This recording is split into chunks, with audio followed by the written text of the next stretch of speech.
For today's talk,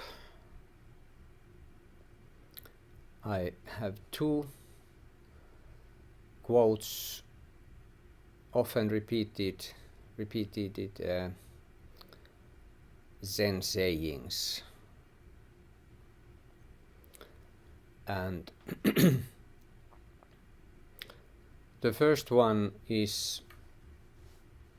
comes from Dogen Sensei's pen. He wrote it to some Zen practitioner, lay practitioner, who was maybe his student or so, somewhere 1200 something, and it is very often used in Zen practice. So I'm just taking the one little tiny part of it, which is very often repeated, as I said. And the main text is Genjo Koan. So it's a quote from there. Genjo Koan was really this text that he wrote to this lay practitioner, and it's a poetic, it's really, if you haven't read it, you probably will if you keep doing this practice one day. It's not very long at all, and it's full of beautiful pictures. So the title Genjo Koan itself, there are different translations for what it could be. Of course, it's in Japanese, and those kanjis have their meanings. So, but still, you can read it differently. But as you know, if you know that we do work with koans, which are those encounters between two Zen practitioner, maybe teacher, maybe student, maybe two teachers, maybe three students, different mixture of different people, and that's a koan practice in itself, different cases and encounters that we are dealing with, we are becoming one with it, we are finding ourselves in the midst of those situations, like we are finding ourselves in the midst of this everyday life. And this Genjo Koan is something that is used in Soto Zen, since Dogen Sensei brought Soto Zen to Japan. And Rinzai Zen is dealing with those koan practice the way I just described. So what is this Genjo Koan if it's not a story between, or I mean encountering between teacher and student or something like that?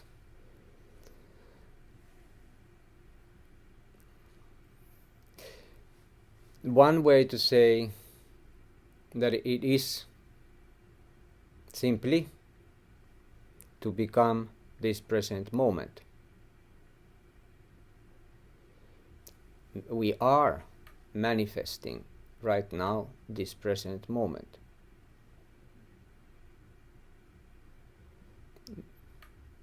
Whether we like it or not, we are manifesting this present moment right now. We are embracing this moment.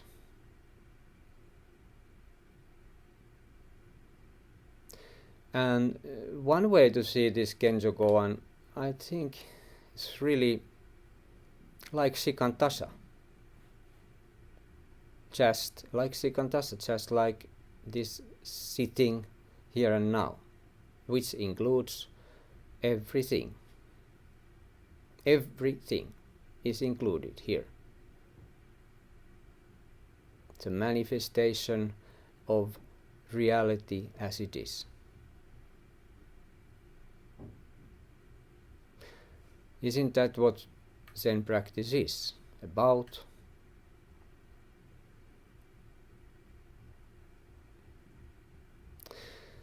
So that was the title of the thing itself. And the quote that I was thinking to use today is this one. To study the Buddha way is to study the self. To study self, or to study oneself, is to forget oneself. To forget oneself is to be enlightened by all things. To be enlightened by all things is to cast off the body and mind of both oneself as well as others. All traces of enlightenment disappear, and this traceless enlightenment continues on and on endlessly.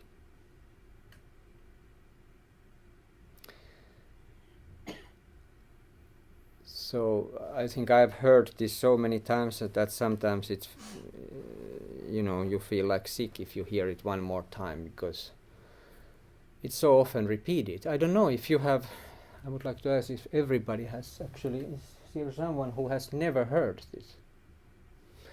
This, to study the way, Buddha way is to study the self. That's so often. I wouldn't say that this particular quote is somehow more than some else. Not at all. But for some reason I just choose to use this one. And maybe the reason is that I was just interested in to see what can I say about the study the self. To study the Buddha way is study the self. Okay, perhaps before we go into this, I would also say that this Genjo Koan begins. I don't have it here now, so I'm not going to read it, but you probably have heard this kind of comparison or metaphor. This is not from the Genjo Koan, but what it says is very much similar to this one. And it is that in the very beginning,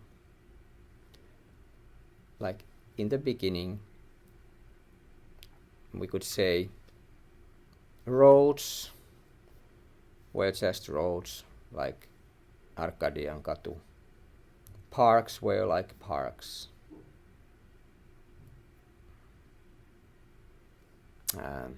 Things were like they are. Stockman was like Stockman. This was paid ad. And then after some, let's say, some shift in one's practice, major shift, we could say that Arkadian Katu was not anymore like Arkadian Katu. The park was not like the park. We saw it differently.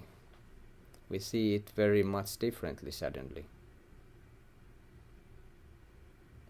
We see it so freely that it's not at all anymore the story that we used to tell ourselves. And what is this life? What is this? Those rivers and mountains, they are not anymore like rivers and mountains. We used to think about those things. And then at the end, again, after practice matures and we dive deeper and we live more, we can say that again things are as they are. It's a beautiful little picture. And supposedly it is very true. And Genjo Koan begins a little bit like saying similar things in the different words. And then it starts the actual Genjo Koan. So it's of course it is a teaching device by Dogen Zenji. And now we are going to see. So study the Buddha way is to study the self. Do we study the self if we are not studying the Buddha way?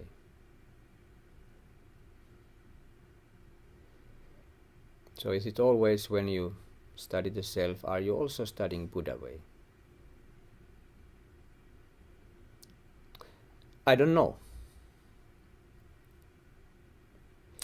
In this case, study the self is really to, first of all, I think we must be super honest when we are practicing studying the self. We are not always very honest for ourselves, because it's difficult. It's difficult to be very vulnerable and open. We are hiding things away from ourselves. We are selecting things that we might like to see through eyes of others as well in us. So, study the self is it's a huge challenge. And sometimes I think that the old Zen texts, or the kind of traditional way to speak about this practice, I think sometimes it just starts like this and then it jumps over the real challenge and starts to talk about enlightenment or Kensho or something, or gives very direct like just do your practice and that's it. I mean, that's it. But it seems that for most cases it's much more complicated thing than just to follow the practice and become enlightened.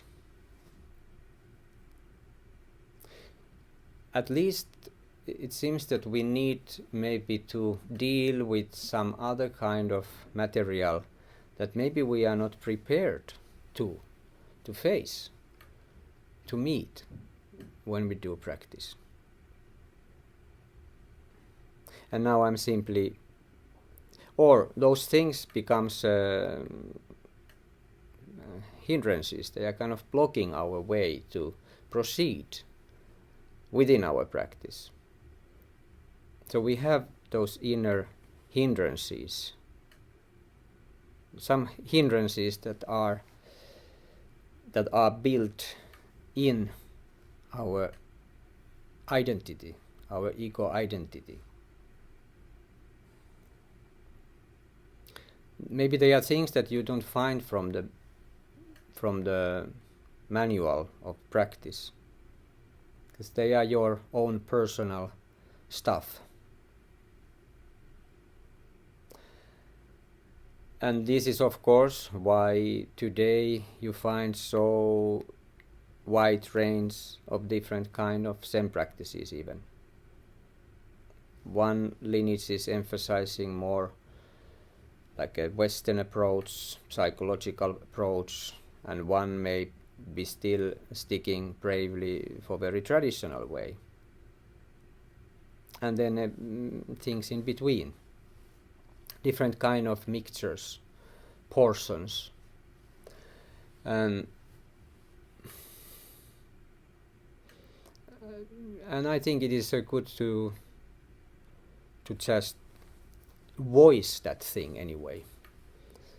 Like I myself, I'm not any kind of therapist, so I'm not authorized to deal with, obviously, with those things, and so on. So it's more like that when we study the self, it means simply that we are willing to listen, willing to hear what is going on right now within this meat bag.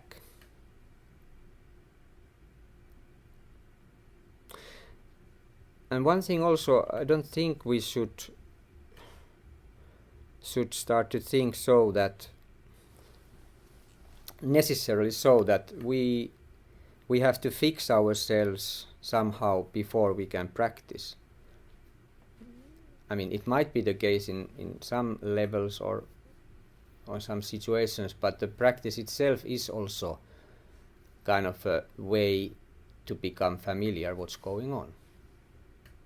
And then from there on you deal with those things using the best tools you find.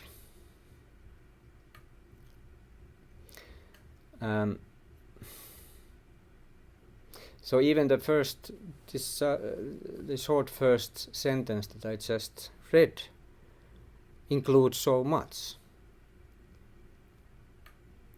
And it might take, this one sentence might take years after years of studying the self before we can read the next sentence, which is to study oneself is to forget oneself.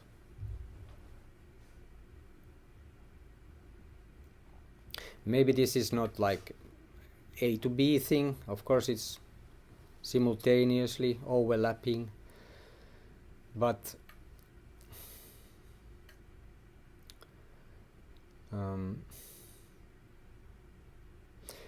when we this is now written here with the capital S, to study the big S self, which of course means the big mind, the Buddha mind.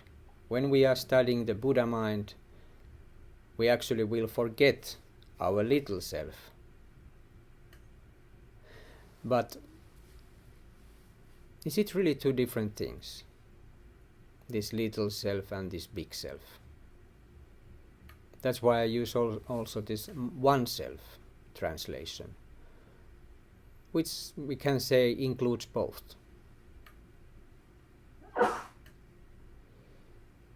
One thing in this practice I think is challenge is that we so eagerly would like to kind of simplify too much. We kind of make things quite black and white quite easily. There is enlightenment and then there is delusion. There is big self and then there is small little ego. And we kind of try to get rid of that bad part in order to get the good part.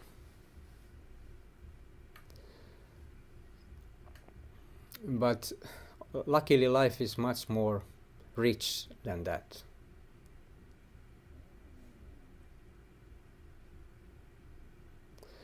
So I think that this is my humble opinion. I think this studying the self is, after all, being just the way you are at the moment. That's the starting point. You don't need to really look in the mirror and make your hair looks better.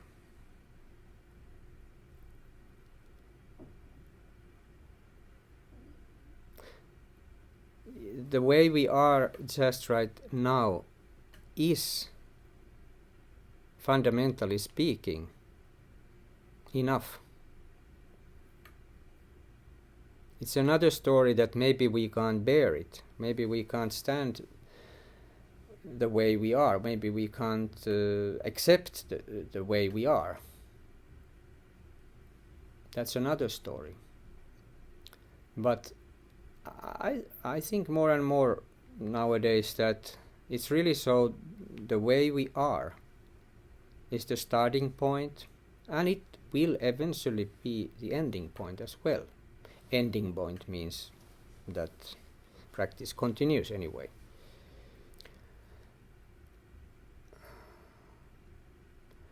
So it's not what we are, and it's more like how we react, what is our response to that. How much we get stuck with those qualities or that we are meeting when we are meeting ourselves. Can we really let go? Can we see what it is and then continue? But before we can even do that, we have to study the self. We have to stop going, turning away from this moment.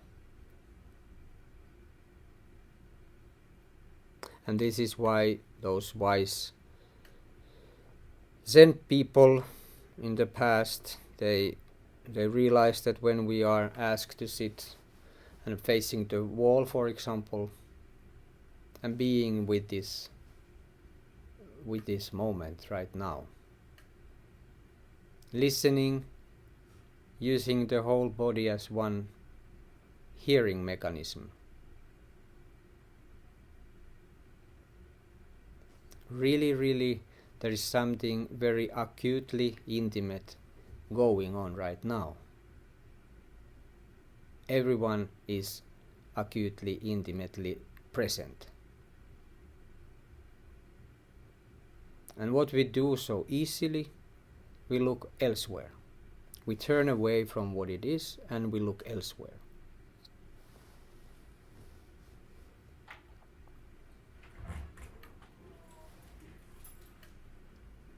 Zazenkai, sir.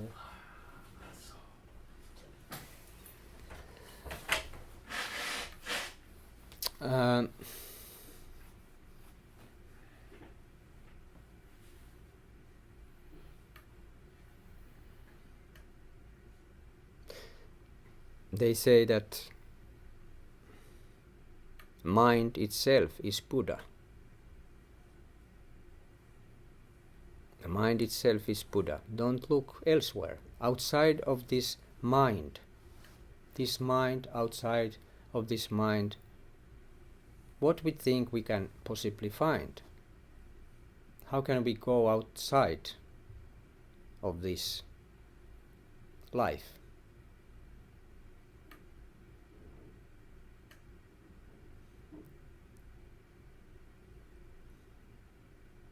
It is interesting because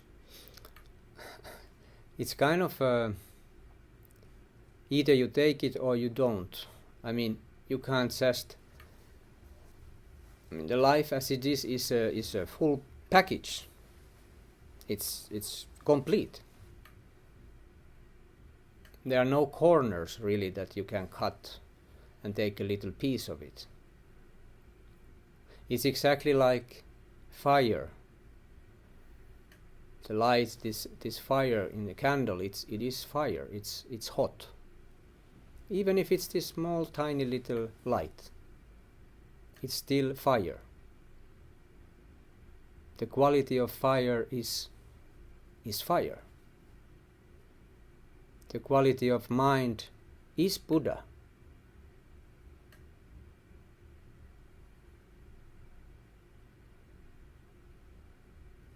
So there is no really options here left. It is one complete whole big thing, or small, there are no comparison, of course. It's this. But the challenge, of course, is that we have to take it like it's so true, it's so alive, it's so present, that perhaps we don't feel kind of ready to take that amount of something. So we try to kind of make it somehow smaller, making up different kind of stories.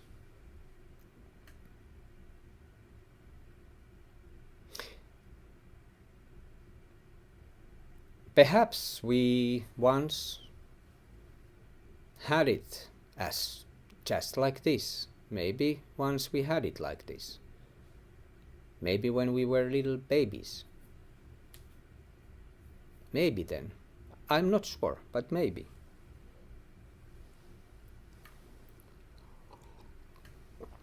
But when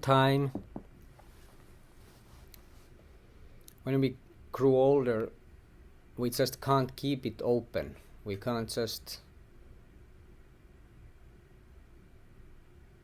We are busy with so many things. We are forced to do so many things. We are forced to take sides. We have to be part of this and that. We have to learn to hate our enemies, so-called enemies. We have maybe needs that were never met by our, let's say, parents or like that. And because of that, of course, it's difficult for us to act the way I just said, to keep this open. We start to play games, like a little games here and there.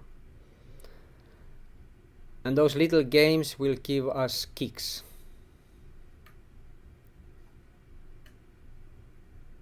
If I do I remember doing some little nasty things when I was a child. Oh, I will edit this out. It's like some very stupid things. I'm not going to confess now what they were. But thinking now, really stupid things. But I got some kicks, I guess, being a little asshole. Of course, I have faced those things myself. Somebody has treated me bad. So, if that's the case, that we have those, I'm thinking now my childhood friend who did very nasty things for little animals, for example. And I'm sure that he doesn't do those things anymore. But it's interesting that how then, when he himself was a young little boy, he could commit such crimes, let's say, to completely innocent creatures. So maybe he felt some kind of power. He was empowered by doing those things. He was a ruler. He decided whether or not this animal will survive. Of course, someone could say that maybe he was practicing just learning how to survive himself in this hostile life. And if you are not able to kill, you will be killed. But that's not of course how we understand things in Zen, for example. So all these that I just talked are part of this little self, this lost opportunity to be present.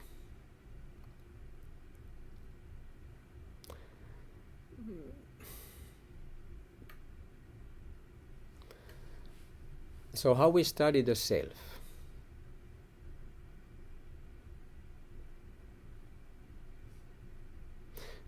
Maybe we can tell ourselves that when I do this practice, there is really no need to change anything.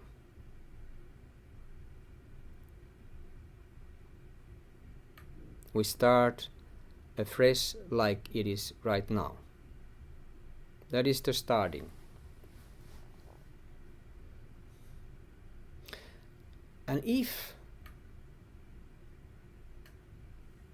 we do this, actually the whole Gensho Goan, the whole manifestation of this reality is supporting us. This is supporting us all the time in this practice. The reality manifestation as it is supporting our practice all the time. So my part is very simple. I just take my posture and I feel this, whoever this is, starts to feel itself. And that's also something I don't need to do. This body complexity thing, this complex, many things layered up, creating this one body here, feels itself. I don't need to do anything. I feel how it feels.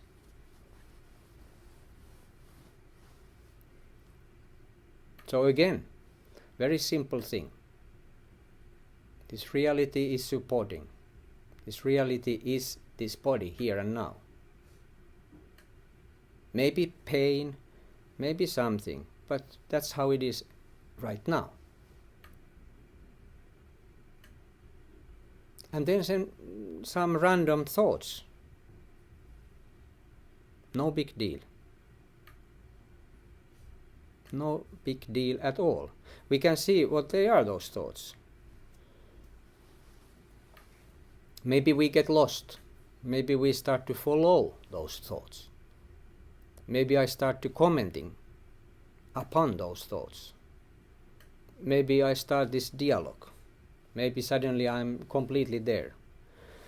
But when I notice that, I notice it and I come back to this very basic, simple way of thinking, which is, some could say even, it's no thinking.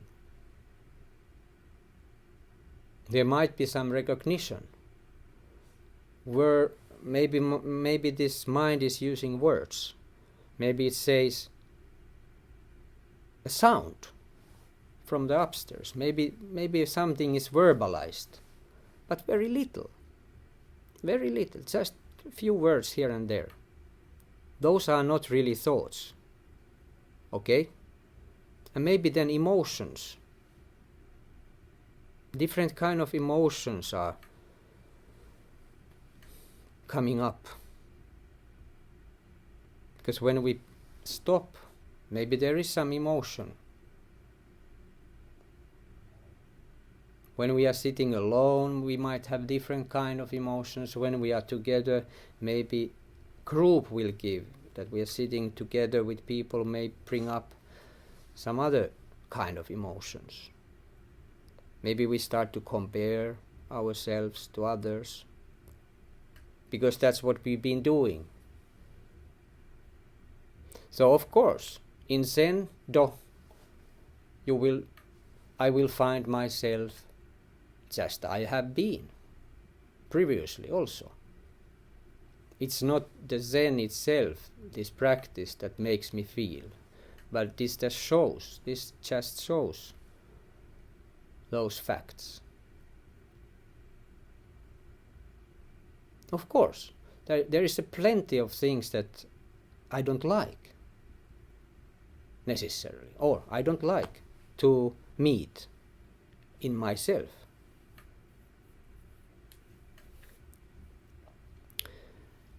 But then there is another thing. So now I am still talking about this practice from the perspective of still kind of me doing it.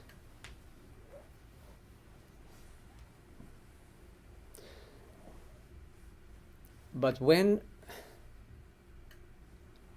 I am convinced that we can just do this thing as was just described, And by doing it, it kind of polishes away, or kind of sanding away those sharp corners smoothly. It's smoothing up things. Because just being here, being exposed to this without manipulating it. This takes time. This takes time to surrender. Maybe first I surrender my right hand, and then next year my left hand also. You see what I mean? So it's difficult just in one glop. It's impossible just, or difficult to do this at once. So probably we have to do one by one person at a time. And little by little we are smoothening up. Those sharp edges are fewer and fewer.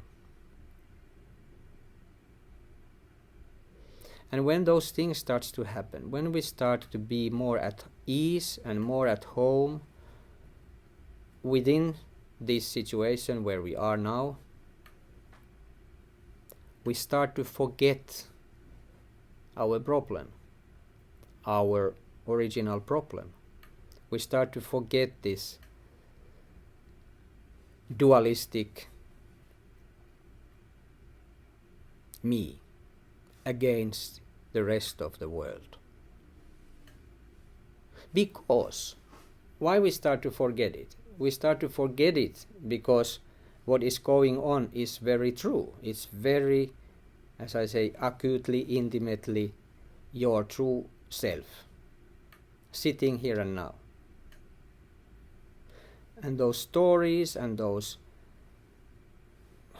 how we want to call them, different kind of things that has taken place in the history and are affecting us still, they become kind of smaller and smaller in the light of this present reality. They kind of become smaller and smaller, and this reality presented here and now will take over. Suddenly the barrier between so-called me and the moment where this me is living in, is living, staying, sitting, standing, there is no this barrier suddenly anymore.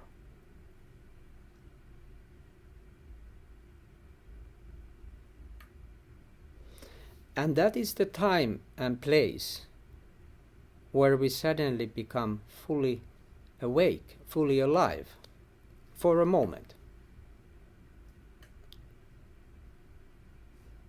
Suddenly we recognize the flame as fire.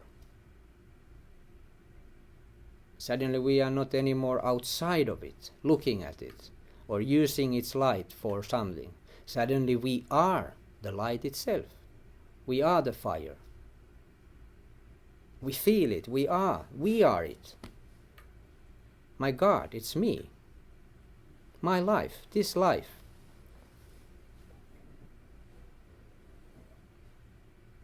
And that is, of course, the new vista begins there.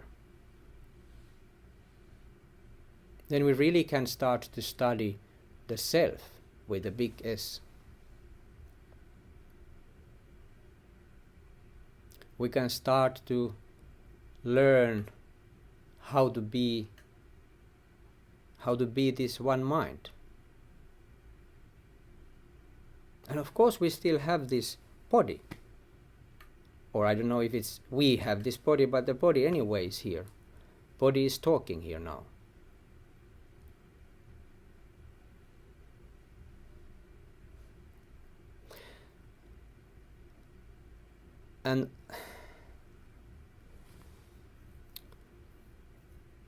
And still I mean, we know for a fact that this body won't last forever.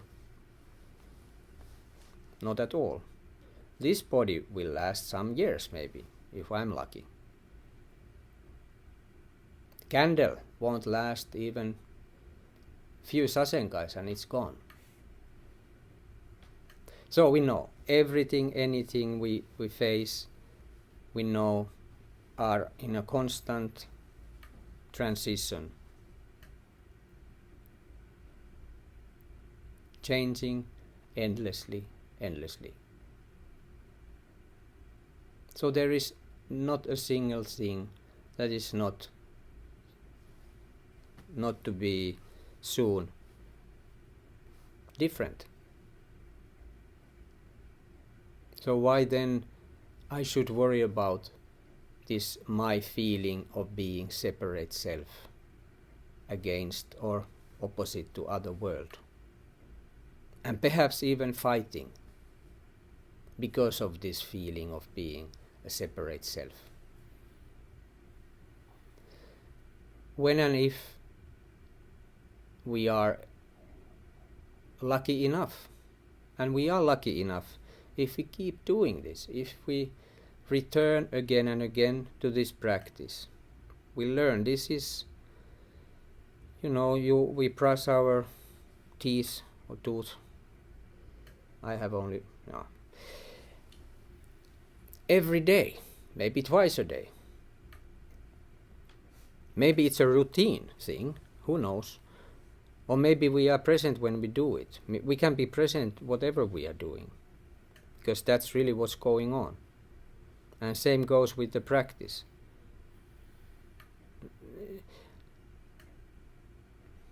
We take the posture,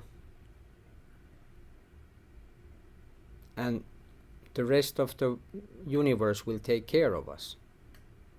The reality manifesting here right now will support this. And one day, this doing this body sitting like this, will be this very same moment manifesting itself right now. There is no separation at all. Every cell within this body is a reality, changing, ever-changing reality. We have only one shot at a time. We have only one breath. We have only one chance. There are no second take. We are so rich. We are so lucky. Because all of this is here. This is yours. Everything. But there is very, very narrow window for all of us to join. Very narrow. In order to be fully present, we have to let go of past and present. And of course, we have to let go of the present moment as well. Any idea of what this should be or not. So this is interesting thing. In one sense, it couldn't be more simple thing. So everything else is more complex.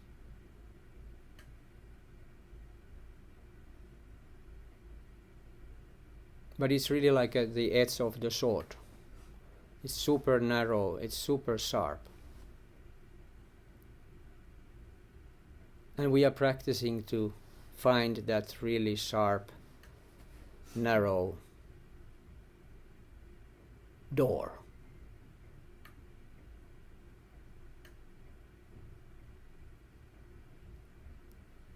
And when we do so, we are free to act like the way this unique life is going to act. And most likely we would like to, one way or another, to support every other beings. Maybe secretly. But most likely we would feel connection so strong that we would like to support life itself, to enjoy itself even more.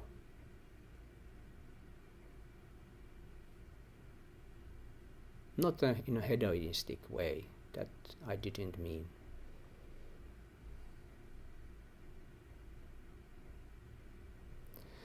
Okay, that was a kind of interesting talk. I mean, the quote was too long. I only needed one sentence, it seems, this time. But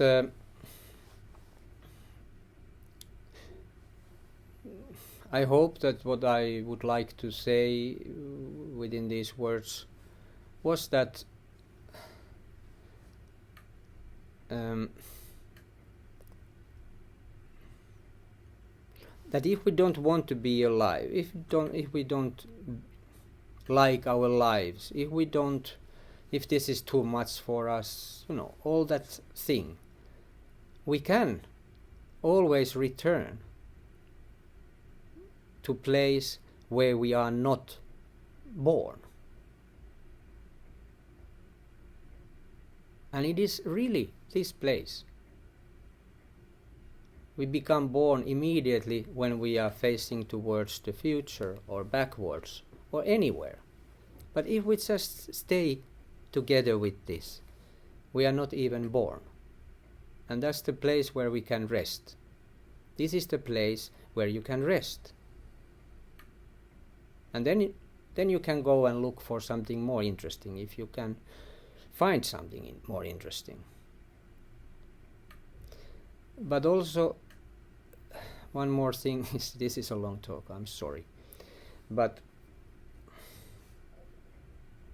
maybe there is not so much anything else to be found in reality.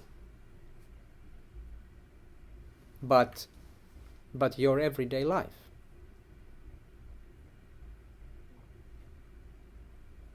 And maybe that is exactly the thing that we are looking for.